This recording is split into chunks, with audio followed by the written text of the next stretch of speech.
ყველა ქუჩაზე განახებთ ორმოებს, არ ვიცი, ხარკამეთში ჩაეტევა ისეთი ამბავია. დამთავრებული იმ შენობებით, რომელიც ხალხს კი ლამაზად გამოიყურება ეს უბანი. მაგრამ როგორც კი კარში აღებ, როგორც კი ალაყაფში აღებ და ეზოში შეხვალ, მიხვდები რა ვითარებაში ცხოვრობს ხალხი. ამ დროს გამოდის თავრობა და იძახის იმის ნაცვლად, რომ 12 წელია თბილისს მართავენ.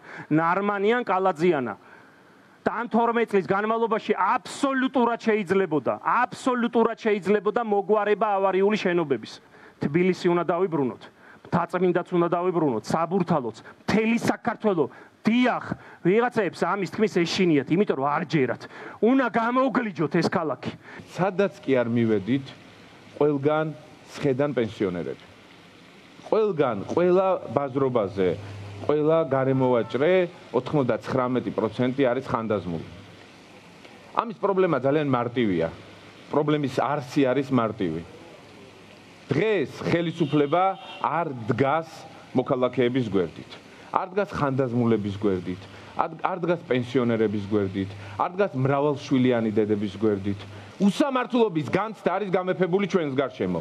და ამ უსამართლობის განცდას სჭირდება ძლიერი წინააღმდეგობა, რომელსაც ქმნის ეს გუნდი, რომელსაც ქმნით თქვენ.